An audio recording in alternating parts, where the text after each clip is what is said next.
Hi, so my name is Sarah Dinashi, and I'm here to talk to you today about static site rendering with Gatsby.js.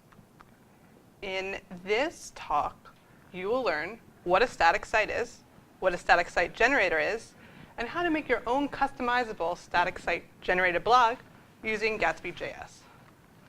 So a static site is one where all the HTML files are completely built with all of their data before they're uploaded to a server. So what's so cool about this? They are very, very fast, even during traffic surges. They offer increased security. They're really hard to hack. It's also easier to control versioning on Git. And most exciting of all for all of us sort of beginning coders is you don't need to write or run your own server. So you can use any service that will host a file for free. So it's much cheaper and much simpler to get a blog or site going. What kinds of sites are they good for? They're good for sites where you don't expect the client user to write anything to the site. So you only expect the user client to read the site. So a blog is a great static site, or a photo gallery, or like, I guess if you have a database of all the books you have, that could be another fun one. But basically just sites where you don't need real-time content update from your source data, and also sites where you don't expect the client user to modify the data in any way.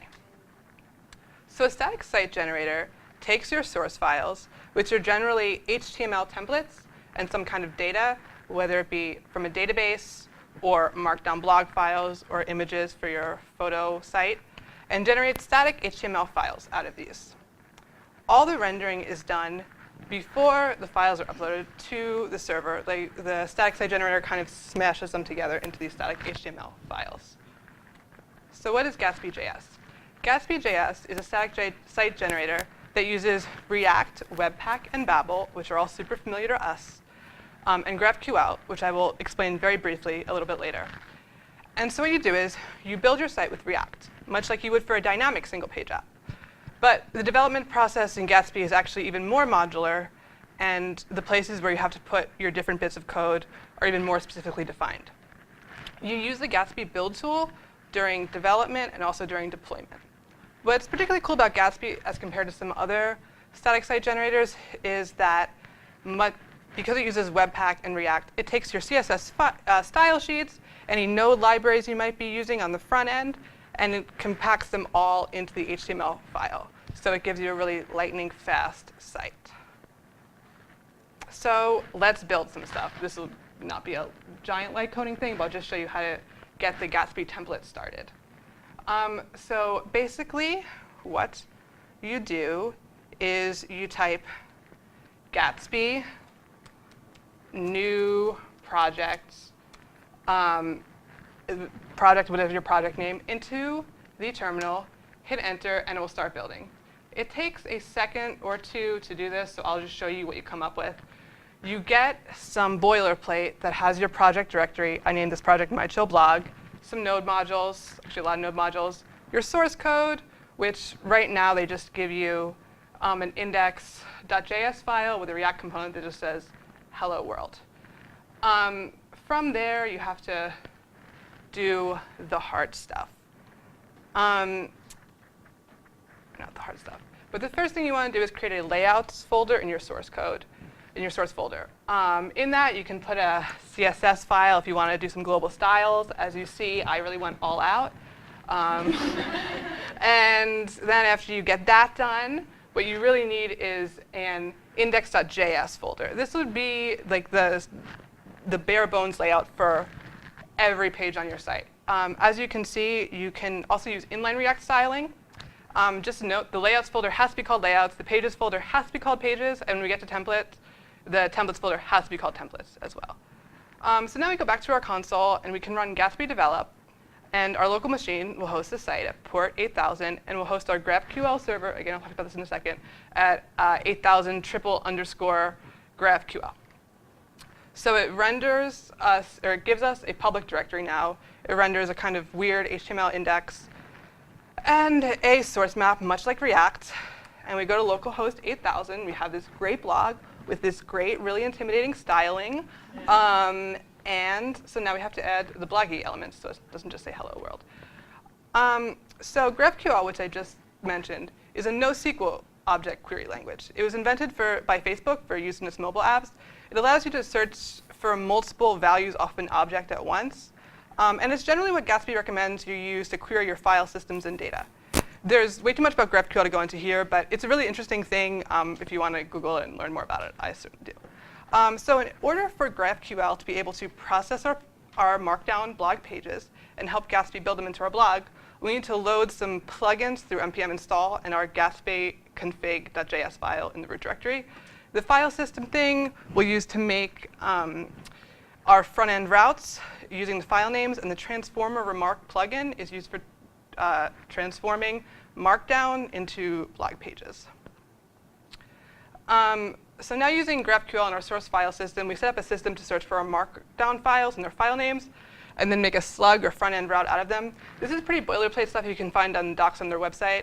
But the thing to really notice here on line 21 is our first example of a GraphQL query. And as you can see, it's kind of like a destructured object.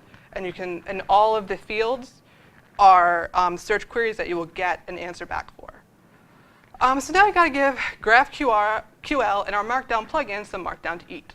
Here's our first Markdown blog post, which we save in our pages folder. And we have to change our index page to make it good for a blog. We put our GraphQL query below our React render command. We search for every field we will need in this query. And you insert these fields into our index by putting no dot whatever the object keys are into the curly braces, much like they were props or whatever. You also need to put data into the function input. You may notice Gatsby link up top. This is a module that comes with Gatsby, and it's much like React link. It's pretty indistinguishable. So here's our full index query.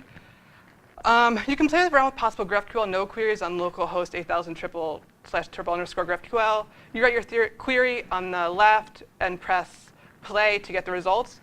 This way you can make sure your query is correct and yields results before putting them into your code. Now you make a templates folder in source and create a file in it called blog_templates.js. This template is squashed together with each Markdown blog entry to create a static HTML file. Again, GraphQL query at the bottom and data in the function input.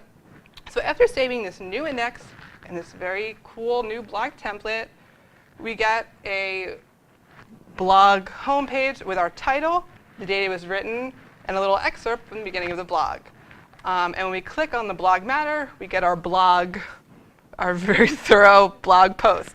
So now what happens when we add a new Markdown blog entry? Maybe you guys can guess.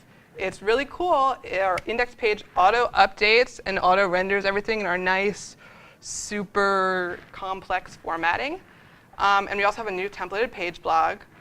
And now, since we have such a complete, thorough, informative blog, we can upload our page to a static site hoster for deployment. The only thing we have to do is go back to our console and type in npm run build. Gatsby gives us a lot more stuff in our public folder and a lot crazier code. But that's great, because it's easy to upload to a static site hoster like GitHub Pages or Search. So for Search, which I'm going to use, you just first need to install globally and create an account, which I already did. And once you do that, you type in Surge public being the name of the directory, and it will start uploading your site to Surge. It will just suggest a strange default domain name, which you can change. I didn't, because I kind of liked it. And then hit enter, and it's on the web. And I can show you guys, it really is on the web. And it's on the web, guys. And it is so fast and cool. So obviously, there's a lot more you can do with this if you get more into the styling and more into the GraphQL queries, but this is just an introduction to it, and I'm excited to see what you guys create.